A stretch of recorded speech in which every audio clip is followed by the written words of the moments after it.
If you put 40 students in a room and ask them to pick a single destination for a class trip, you are going to get an argument. Somebody has to make the final call when preferences inevitably collide. But who actually has the legitimate authority to make that choice? Replace those 40 students with a city deciding where to route a highway. Some want the economic boost, while others refuse to lose their parks. Scale that up. Now 1 billion people are deciding whether to increase taxes or reallocate defense budgets. Anytime a large group has to share resources, they need an agreed-upon mechanism for making a final choice. Without one, society splinters. Historically, humans bypassed this problem by handing all the authority to a single ruler, a king, a military junta, or a dictator. A single ruler is highly efficient. When one person makes the call, decisions are executed rapidly, without the friction of debate or legislative gridlock. But that efficiency carries a steep cost. Centralized power, completely unchecked by the public, frequently leads to the misuse of national resources and the suppression of minority groups. Citizens are reduced to subjects who have no mechanism to remove a bad leader. One-person rule easily solves the logistical problem of speed, but it fails the essential tests of fairness and accountability. Democracy attempts to solve this by placing the ultimate political authority in the hands of the people. However, merely holding an election does not create a functioning democratic system. Voting is a prerequisite. The system also requires independent courts, a free press, and strict constitutional limits to ensure the elected government remains accountable after the ballots are counted. Direct democracy, where every citizen votes on every single issue, is mathematically and logistically impossible in a modern nation. You have to compress that entire population into a smaller functional group. That is where representation comes in. Under territorial representation, specific delegates advocate for geographic needs.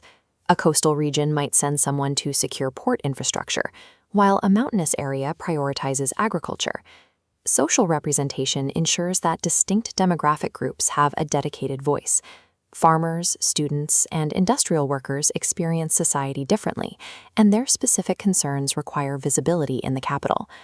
There is also a distinction between a representative mirroring the exact lived identity of their voters and a representative actively fighting for their specific policy interests. Sometimes those overlap, and sometimes they don't.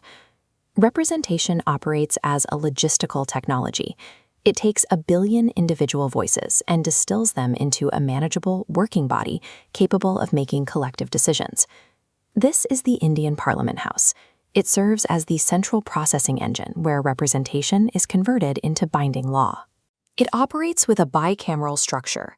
The Lok Sabha represents the general population directly, while the Rajya Sabha represents the interests of the individual states. Inside these chambers, deliberation precedes the final vote. Every idea is tested through structured debate to ensure a policy is publicly vetted before it becomes permanent law. Parliament also exercises strict financial control. The executive branch cannot collect taxes or spend public money without explicit representative approval. This daily parliamentary schedule shows how the legislature operates. During designated periods like question hour, the system forces government ministers to answer directly for their actions. Parliament functions to force the ruling government to rigorously, publicly justify its actions before any new rule is enforced on the population. Democracies generally rely on majority rule to make final decisions, but relying purely on the majority contains a dangerous mathematical flaw. A large group can legally oppress a smaller one. Go back to that classroom of 40 students. If 32 of them vote to permanently ban the other 8 from the playground, the majority has spoken, but the outcome is unjust.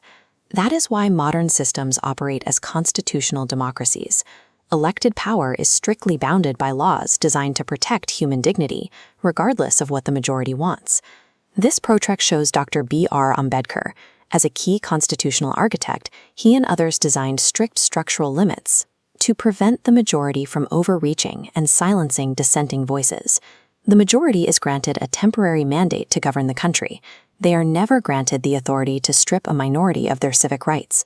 Democracy is an ongoing system of actively managed tensions. There is constant friction between the need to act quickly and the necessity of debating the consequences. There's the gap between formal equality, where every citizen gets one vote, and the practical reality of disproportionate economic influence. and there's perpetual friction between national security and preserving civil liberties. Managing a large, complex society will never be completely smooth. Fair collective decision-making requires active representation, structural maintenance, and vigilant citizens to keep these competing forces from breaking the system.